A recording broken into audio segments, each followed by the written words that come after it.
Assalamualaikum warahmatullahi wabarakatuh. Teman-teman, kembali lagi di channel YouTube saya, Khairun Imam.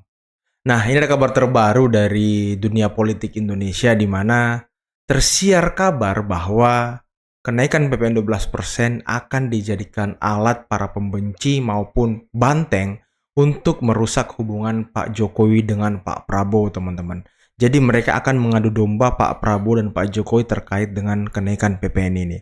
Padahal aslinya mereka lah yang mengusulkan kenaikan PPN ini di tahun 2021. Benarkah demikian? Itulah yang akan kita lihat dan simak di dalam video ini. Tapi sebelum kita mulai, jangan lupa like, subscribe, dan share. Dan tanpa perlu berlama-lama lagi, mari kita mulai videonya berikut ini.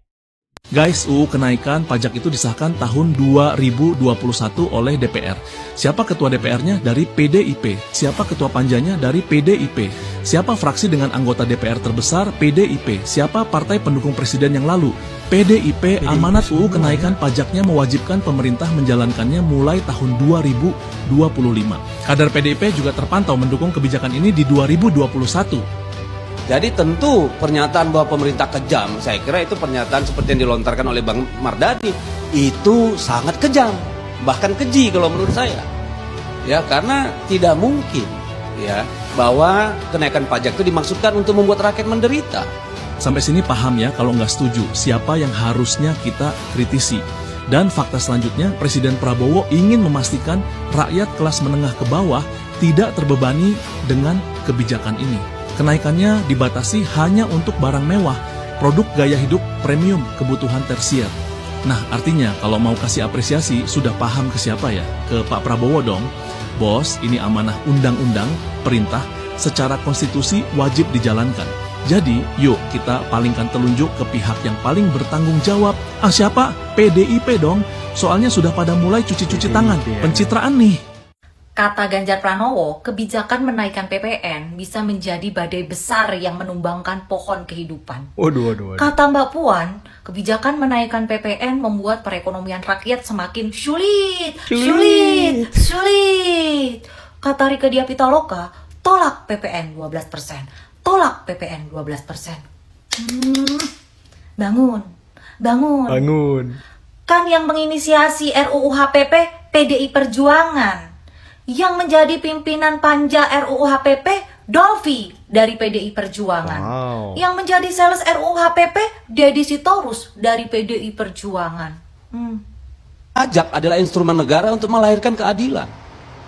Jadi tentu pernyataan bahwa pemerintah kejam, saya kira itu pernyataan seperti yang dilontarkan oleh Bang Mardhani, itu sangat kejam, bahkan keji kalau menurut saya.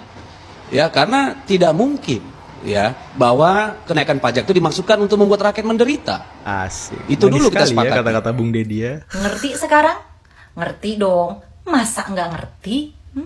9 tahun menjadi presiden, itu setahun terakhir banyak sekali langkah-langkah politik yang menurut kami di luar etika, moral, politik yang diperjuangkan oleh PDI Perjuangan. Asik. Bahkan kita menyaksikan sendiri bagaimana MK, bagaimana MA kemudian ditekuk untuk memuaskan tujuan-tujuan politik dari Jokowi dan keluarganya. DPP PDI Perjuangan Puan Maharani memberi sinyal menjadikan Wali Kota Solo Gibran Rakabuming Raka sebagai bakal cawapres Ganjar.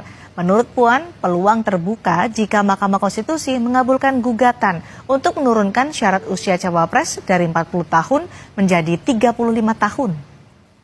Ya kalau memang kemudian di MK-nya kemudian disetujui untuk ada calon wakil presiden di bawah 40 tahun, ya mungkin saja bisa kemungkinan Mas Gibran yang maju.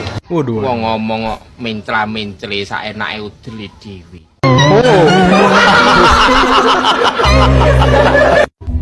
Mereka yang menyerang bukan hanya karena membenci, tetapi karena ketakutan akan kehadiran Jokowi yang tetap ada setelah jabatan presiden berakhir.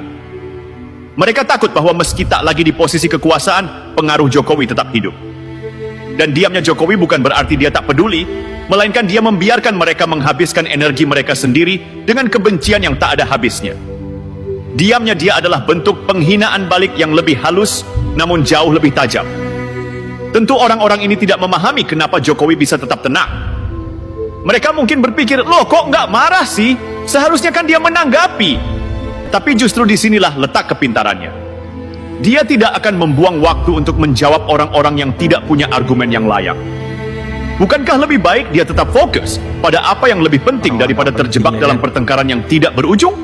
Ironisnya, mereka yang terus menyerang ini malah semakin menunjukkan betapa kecilnya pikiran mereka. Mereka berusaha untuk memprovokasi, namun mereka hanya semakin terperangkap dalam ilusi mereka sendiri.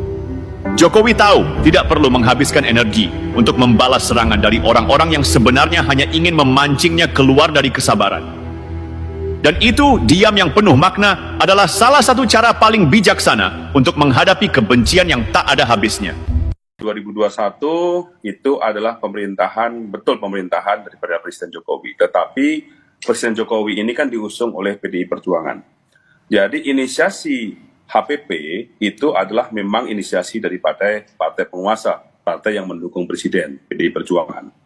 Nah kemudian kalau sekarang ada kenaikan-kenaikan PPN yang ada di dalam undang-undang tersebut, yang dimulai daripada tahun 2022 dengan kenaikan 1% dari 10 menjadi 11. Itu tidak ada masalah, karena masih presidennya Jokowi dan partai penguasanya, partai pendukungnya juga masih PDI Perjuangan. Namun pada saat sekarang ini, tahun 2025, ini kan presidennya sudah berganti. Pak Prabowo dalam hal ini sudah akan menjalankan undang-undang ini sesuai dengan amanat undang-undang. Maka undang-undang ini harus dijalankan. Kalau tidak dijalankan, maka presiden bisa dianggap melanggar undang-undang. Dan itu bisa juga menjadi pelanggaran presiden, tidak menjalankan undang-undang. Bisa juga ini menjadi bola liar yang mungkin dikatakan bahwa presiden melanggar undang-undang.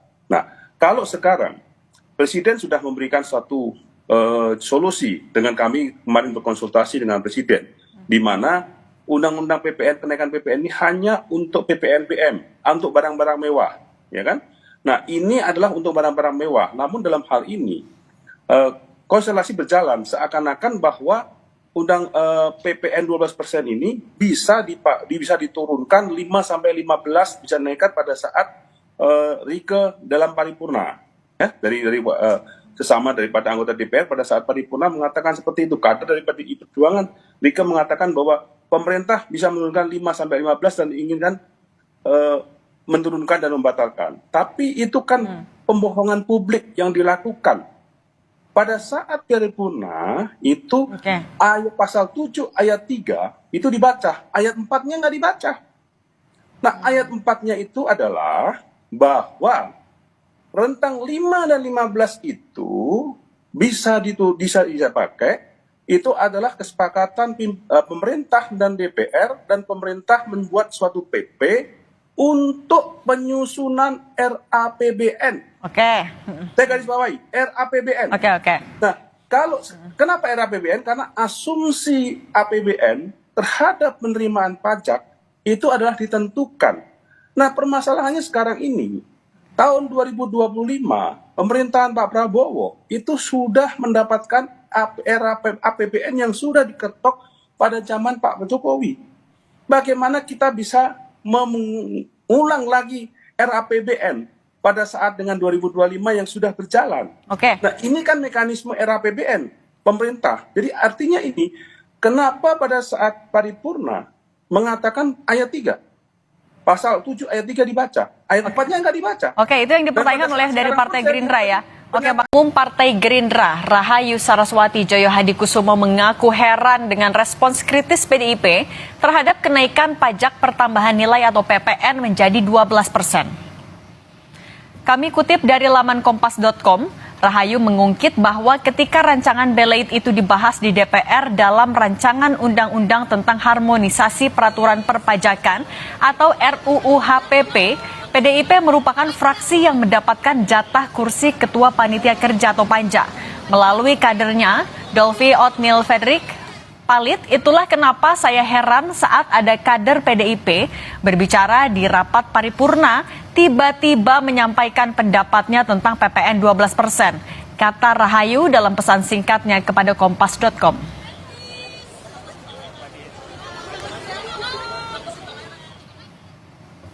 Melalui pesan tertulis kepada Kompas TV, Wakil Ketua Komisi 11 DPR RI, Dolvi Otniel Fredrik Palit menyatakan, Undang-Undang HPP merupakan undang-undang inisiatif pemerintahan Jokowi yang disampaikan ke DPR tanggal 5 Mei 2021. Seluruh fraksi setuju untuk melakukan pembahasan atas usul inisiatif pemerintah atas RUU HPP.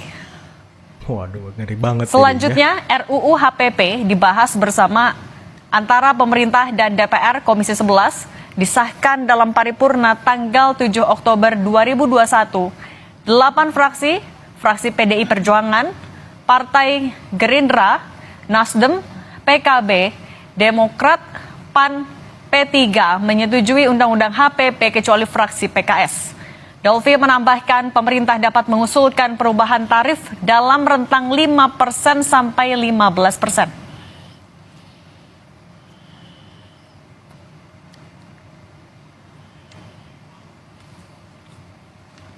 Kritik soal PPN 12% yang akan diberlakukan sejatinya sudah dilayangkan PDIP pada 5 Desember lalu. Anggota DPR RI fraksi PDIP, Rieke Diah Pitaloka melayangkan interupsi dalam rapat paripurna yang berlangsung pada awal Desember lalu.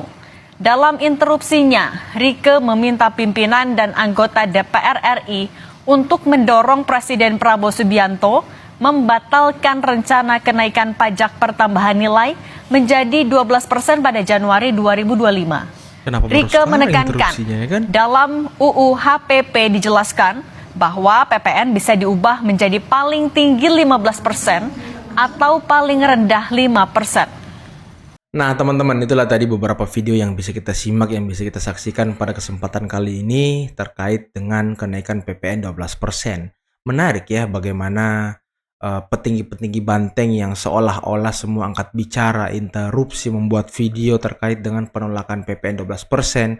Padahal ya ketika tahun 2021 mereka lah yang mengesahkan, ketua panjanya, mereka yang sepakat, Edi Sitorus yang mendukung kenaikan pajak ini. Tapi sekarang keluar-keluar sok jadi pahlawan. Dan apakah ini akan dijadikan alat untuk menghancurkan dan mengkambing hitamkan Pak Jokowi?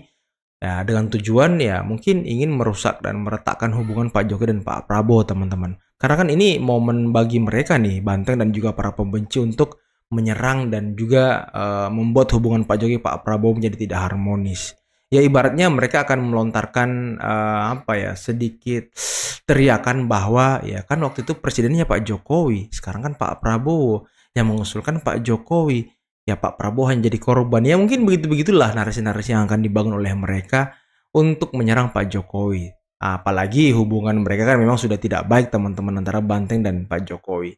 Apalagi fitnah-fitnah PDI juga ya selalu bertebaran di mana-mana terkait dengan Pak Jokowi yang ingin mengaut-aut Kongres PDI, terkait dengan Pak Jokowi yang ingin merebut PDI, padahal kan Pak Jokowi tidak mau masuk partai, teman-teman. Aduh, nantilah kita lihat bagaimana kelanjutan dari hiruk pikuk kenaikan PPN 12% ini. Oke teman-teman, mungkin cukup sekian dulu video kali ini. Jangan lupa like, subscribe, dan share videonya. Akhir kata, billahi taufiq wal hidayah. Wassalamualaikum warahmatullahi wabarakatuh. Bye-bye.